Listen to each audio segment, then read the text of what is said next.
നാട്ടിൽ അതിക്രമങ്ങൾ തുടർക്കഥയാണ്. ഇപ്പോൾ തിരുവനന്തപുരം പോത്തൻകോടേക്ക് പോവുകയാണ്. അവിടെ 2 യുവാക്കൾക്ക് വെട്ടേറ്റു എന്ന വാർത്ത വരുന്നു. പോത്തൻകോട് പന്തലക്കോട് സ്വദേശി രാജേഷ്, മഹേഷ് എന്നിവർക്കാണ് വെട്ടേറ്റത്. ബന്ധുവായ ചാരുമൂട് സ്വദേശി കൊച്ചുമോനാണ് ഇരുവരെയും വെട്ടിയത്. രാഹുൽ ജി നാഥാണ് വിശദാംശങ്ങളുമായി ചേരുന്നത്. രാഹുൽ, ബന്ധുവാണ് ആക്രമണം നടത്തിയത്. കുടുംബ പ്രശ്നമാണോ? ഇപ്പോൾ വെട്ടേറ്റവരുടെ നില എങ്ങനെയുണ്ട്?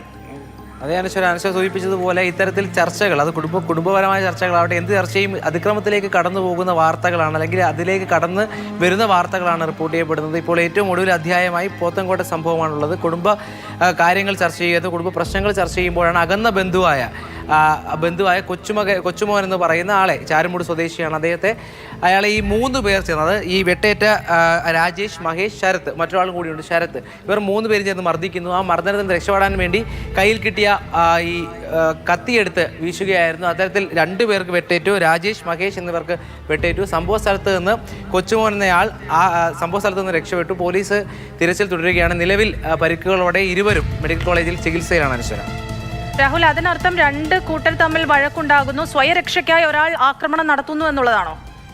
എന്തായാലും ഇത്തരത്തിൽ അതിൽ ഏറ്റവും പ്രധാനപ്പെട്ട കാര്യം കയ്യിൽ കത്തി ഉണ്ടായിരുന്നു, കയ്യിൽ കത്തി കരുതിയിരുന്നു എന്നുള്ളതാണ് ഏറ്റവും പ്രധാനപ്പെട്ട കാര്യം. ചർച്ച നടക്കുമ്പോൾ ശരത്ത്, അതായത് ഈ രാജേഷ്, മഹേഷ് എന്ന് പറയുന്ന ആളുടെ സുഹൃത്താണ് ശരത്ത്, ശരത്തിൻ്റെ ബന്ധുവാണ്. അതായത് ഇവർ തമ്മിൽ ബന്ധമുണ്ട്, പരിചയമുണ്ട്, എന്തെങ്കിലും അകന്ന ബന്ധു മാത്രമാണ് ഈ പറയുന്ന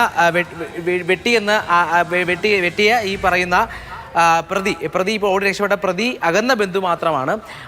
ആ ഘട്ടത്തിൽ കുടുംബ പ്രശ്നങ്ങൾ ചർച്ച ചെയ്യുന്നു. ചർച്ചയുടെ ഘട്ടത്തിൽ അത് മർദ്ദനത്തിലേക്ക് കടക്കുന്നു. ആ ഘട്ടത്തിലാണ് കയ്യിൽ കരുതുന്ന കത്തിയെടുത്ത് പ്രതി ഇരുവരെയും വെട്ടിയത്. എന്തായാലും കയ്യിൽ കത്തി കരുതിയിരുന്നു എന്നുള്ളത് ഏറ്റവും പ്രധാനപ്പെട്ട കാര്യമാണ്.